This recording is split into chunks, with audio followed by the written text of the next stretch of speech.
pessoal, o livro dessa semana é o livro O Retorno da Deusa, do Edward Whitmore. E é esse aqui. Gente, esse livro aqui é bacana pra caramba, tá? É um livro de psicologia.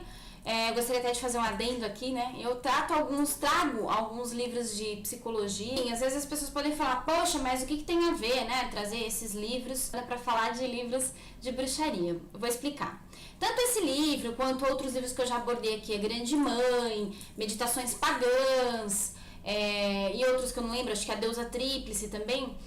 São livros que realmente são de psicologia, mas mesmo quem não é da área de psicologia pode extrair desses livros grandes ensinamentos, especialmente tratando sobre as questões da deusa, né, do aspecto feminino de Deus. Então é por isso que eu trago o que para mim foi importante, foi realmente relevante na minha caminhada. E mesmo que alguns não gostem ou que realmente discordem, né, queiram só livros puramente de bruxaria e tal, a gente tem que abrir um pouquinho a nossa mente, porque na verdade quando a gente começa a estudar a bruxaria, a gente realmente começa pelos manuais, pelos livros básicos, que eu também já tratei aqui, mas a gente vai nadando em outros lagos, né, em outros rios, em outros oceanos, a gente vai bebendo de outras fontes também. E uma das fontes que trata bastante sobre essa questão da deusa, do feminino, são os livros de psicologia, alguns livros de psicologia, tá? Então, para vocês que têm uma religiosidade bruxa, né, pagã, que lida com essas questões do feminino, seja para realmente defender a existência de um culto matriarcal ou matrifocal a uma grande mãe, ou para vocês que compreendem que lá no passado existiu realmente existiram diversos cultos a deusas diversas, as literaturas de psicologia são muito legais, tá bom? Então vamos lá, vamos entender aqui. Esse livro aqui, ele é da editora Sumos Editorial. O original dele é de 82, tá? Mas foi traduzido aqui, publicado no Brasil em 91. A edição que eu tenho aqui é a segunda edição, muito bonita, que tem Diana aqui na capa, tá? Esse é um livro muito bacana. Vamos entender a estrutura dele. Então, o livro é dividido em 5 partes, sendo a primeira o dilema moderno. Então ele vai lá, capítulo 1, uma teofania moderna, capítulo 2, desejo, violência e agressão, capítulo 3, mito e funcionamento psicológico.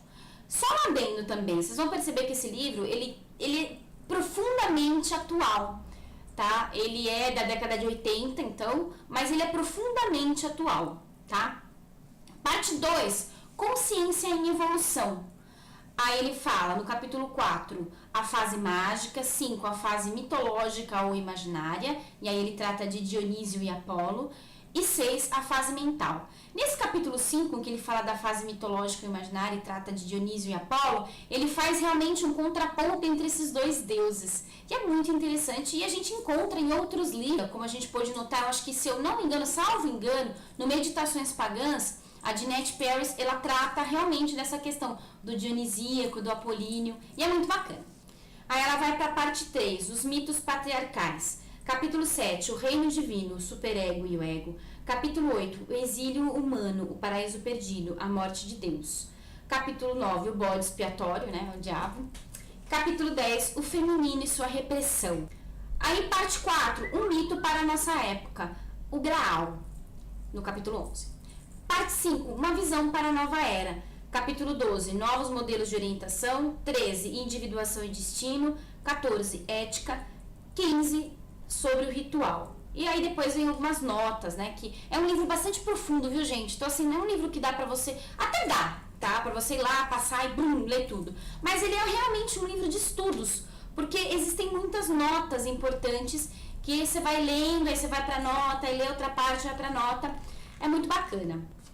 Tem algumas imagens bacanas aqui, né? Aqui uma imagem de Dionísio masculino e feminino no Museu Nacional de Roma. Não sei se vocês conseguem ver, tá? Tem uma outra imagem aqui muito legal que eu acho maravilhosa, que é uma imagem de uma Mênade, que é lindo demais. Se vocês puderem observar aqui o Tirso de Baco com ela.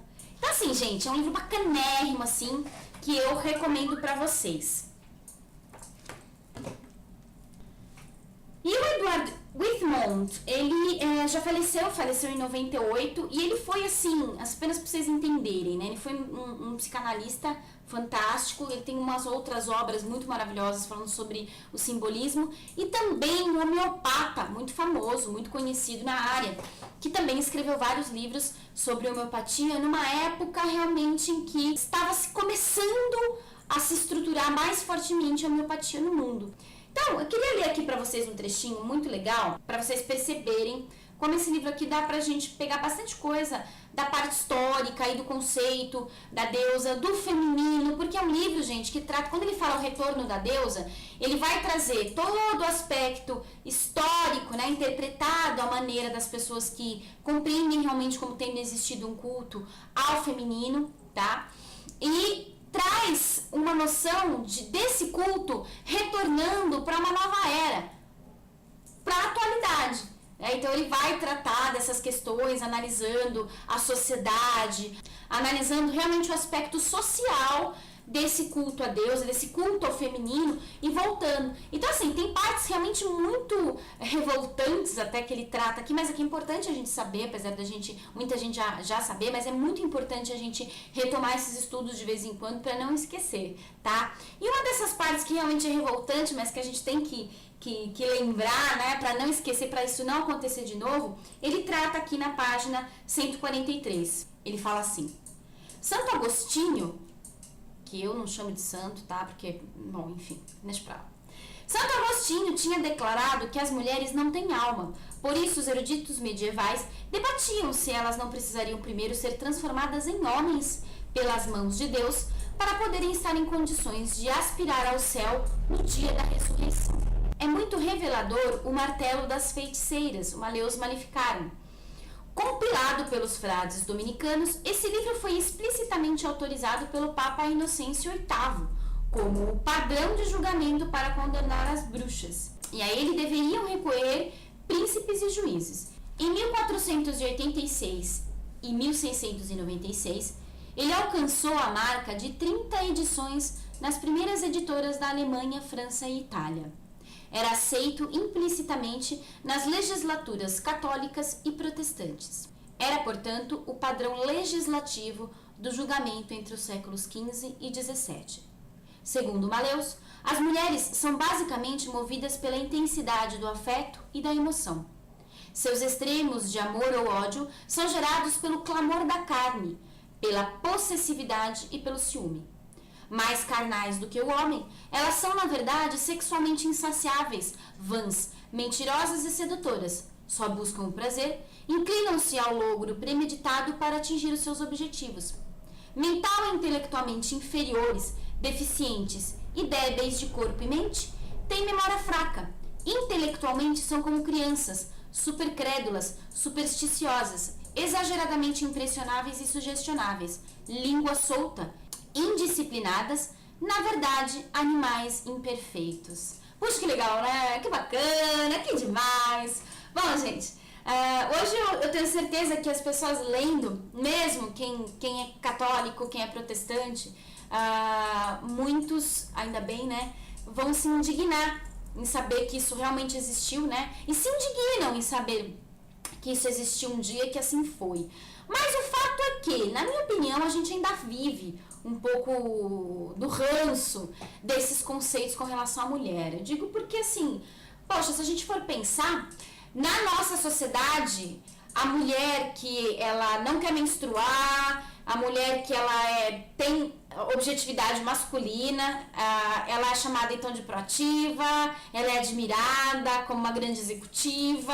Se a mulher for sensível, se chorar, se dizer que quer ser mãe, se disser que quer cozinhar, que gosta de cozinhar, ela já é tida como a Amélia. Então, assim, colocou-se uma imagem que a mulher, de repente, ela precisa não querer coisas de mulher para ser uma mulher moderna, uma mulher admirável. Isso é muito triste, né? A gente precisa ter equilíbrio, porque é muito gostoso a gente tá feliz com a nossa porção, seja ela feminina ou masculina, e sabendo que nós temos as duas porções dentro da gente. Então, E a gente, né, nós como bruxos e bruxas, a gente tem que ter sempre em mente isso, né, de que homens e mulheres, na verdade, eles são parceiros, eles não devem ser inimigos. E isso eu tô dizendo, não importa se a gente é homo, ou hétero, ou bi, isso não importa. Tô falando de questões de gênero, né? Então a gente tem que ser, a gente como pessoas que honram e celebram e cultuam um deus e uma deusa, ou deuses e deusas, a gente tem que ter isso muito em mente, né? E deixar de ser machista ou deixar de ser feminista. Todos os extremos, na minha opinião, não são legais, tá? Mas é claro que isso é a minha opinião. Porém, contudo, entretanto, todavia, o retorno da deusa de Edward Whitmore faz a gente pensar e refletir muito sobre essas questões sociais e psicológicas, né? Como que a gente, mulherada, como que a gente vive a nossa posição feminina? Será que a gente precisa desesperadamente casar, né? Senão a gente fica pra titia, isso é péssimo. Será que a gente guarda isso na gente? Será que os homens ainda guardam essa coisa de que homem não chora, de que mulher é frágil, é o sexo frágil? É bom a gente raciocinar um pouquinho, refletir sobre isso e ver que como pagãos a gente tem que ter uma forma de enxergar as coisas um pouquinho diferente, né? A gente já é fora dos padrões, tá bom, gente? Então tá aí o retorno da deusa Edward Whitmore. Eu indico para todo mundo. Beijinho e até semana que vem.